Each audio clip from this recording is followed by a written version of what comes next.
ఓం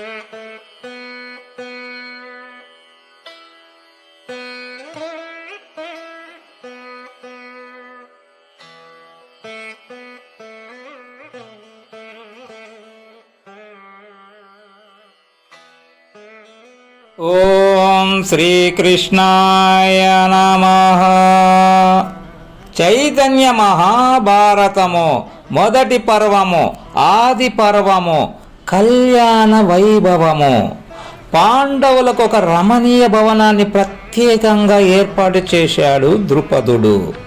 వివాహానికి సన్నాహాలు ప్రారంభిద్దామని ద్రుపదుడు ధర్మరాజుతో చెప్పాడు. రాజా, ఈమెను మా 5 అన్నదమ్ములకు భార్యగా మా అమ్మ నిర్ణయించింది. ఆమె ధర్మజ్ఞురాలు, అలాగే జరగాలి అని ధర్మరాజు ద్రుపదునితో అన్నాడు. ఏకస్య బహవః విహితా మహిష్యః కురునందన నైకస్యః బహవః పుంసః శ్రూయంతే పతయః క్వచిత్ లోకవేద విరుద్ధం త్వనాద్వర్మం ధర్మ విచుచ్యహి కర్తుమర్హసి కౌంతేయ కస్మాతే బుద్ధిరీదృశీ.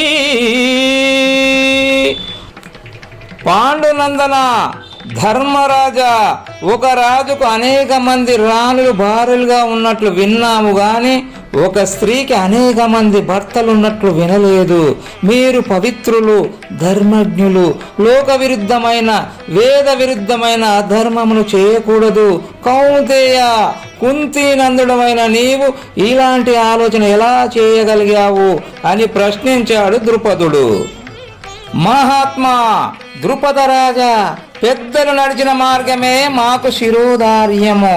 నా బుద్ధిలో అధర్మం నిలువదు, నా వాక్కులో అసత్యం ఎమడదు. మా తల్లి సూక్ష్మ ధర్మాలను ఎరిగిన సాధ్వి. రాజా, ధర్మం అనేది స్థూల చర్చకు అన్ని వేళలా అందదు. ధర్మ రహస్యాలను విఘ్నులు కూడా ఒక్కొక్కసారి గ్రహించలేకపోతుంటారు. మీరు సంశయించకండి, నేను ఆ ధర్మాన్ని ఎన్నడూ సూచించను. అర్థం చేసుకొని వివరించండి అన్నాడు ధర్మరాజు. సరే, మీరు దుష్టదుమ్నుడు, కుంతీదేవి ముగ్గురు కూర్చొని ఆలోచించి నిర్ణయించండి. మీరు నిర్ణయించినట్టు జరిపిస్తాను అన్నాడు ద్రుపద మహారాజు. వారు అలా విషయ చర్చ చేస్తూ ఉన్నారు. ఈలోగా వ్యాస మహాముని అక్కడికి పిలిచినట్లు అర్థించారు. అందరూ లేచి నిలబడ్డారు, స్వాగతం పలికారు, ఆతిథ్యాన్ని సమర్పించారు. ఆ తరువాత వ్యాస మహర్షి సువర్ణ పీఠాన్ని అధిష్ఠించారు.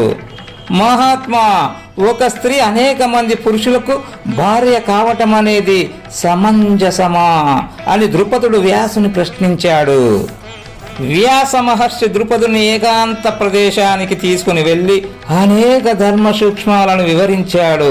పరమశివుని అనుగ్రహం చేత పూర్వము ఇంద్ర పదవిని అలంకరించిన వారే పంచ పాండవులని తెలుపుతూ పంచేంద్రోపాఖ్యానం అనే గాథను వివరించి చెప్పాడు. స్వర్గలక్ష్మి అయిన శచీదేవియే ద్రౌపదిని కూడా తెలిపాడు. అంతటితో ఆగలేదు, పూర్వ వృత్తాంతానికి సంబంధించిన దృశ్యమాలికను కూడా ప్రత్యక్షంగా కళ్ళ ముందే ప్రదర్శించాడు.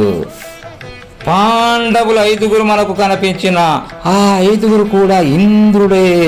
సచీదేవియే ద్రౌపది. కనుక ద్రౌపది 5 మంది భర్తలకు భార్య కావడం అనేది ధర్మానికి విరుద్ధం అనే సందేహమును ద్రుపదుని మనసు నుండి వ్యాసుడు తొలగించాడు. సంతృప్తి చెందిన ద్రుపదుడు కళ్యాణ కార్యానికి ఉపక్రమించాడు. వెంటనే పురోహితుడు దౌమ్యుని సారథ్యంలో వివాహయత్నాలను ఆనందంగా ప్రారంభించాడు ద్రుపద మహారాజు. నాయన ధర్మరాజా, ఈరోజు శుభప్రదంగా ఉంది. ఈరోజే ప్రథమంగా నువ్వు ద్రౌపదిని భార్య గ్రహించు అన్నాడు వ్యాసుడు. చంద్రుడు పుష్యమీ నక్షత్రంలోకి ప్రవేశిస్తున్న ఈ రోజు నీ వివాహం జరగాలి అన్నాడు. రాజభవనం క్షణాల్లో ముస్తాబైంది. కమలాల మధ్య కలువలను కలిపి కట్టిన పూలదండలతో భవనాన్ని అలంకరించారు. ద్రౌపదికి మంగళ స్నానం చేయించారు. పాండవులు కూడా దివ్య వస్త్రాలను మణిమయ భూషణాలను అలంకరించుకొని వచ్చారు. ధౌమ్యుడు పురోహితుడై అగ్నిని ప్రజ్వలింపచేశాడు. పాణిగ్రహణం జరిపించాడు. వివాహం అద్భుతంగా జరిగింది. మిగిలిన 4 పాండవులకు కూడా శుభముహూర్తాలు చూసి ఒక్కొక్కరికి ఒక్కొక్క రోజు వివాహం జరిపించారు. ద్రౌపది దాసీ జనానికి విలువైన కానుకలు ఇచ్చింది. అందరూ ఆనందంగా ద్రుపదుని కనుచూపుల్లో జీవిస్తున్నారు. హంతఃపుర స్త్రీలు ప్రతిరోజు వచ్చి కుంతీదేవికి పాద నమస్కారం చేసి వెళ్ళేవారు. నూతన దంపతులకు శ్రీకృష్ణుడు అమూల్యమైన కానుకలు ఇచ్చాడు. అందరి ఆశీస్సులను పొంది పాండవులు హాయిగా ఆనంద జీవన యాత్రను సాగిస్తున్నారు.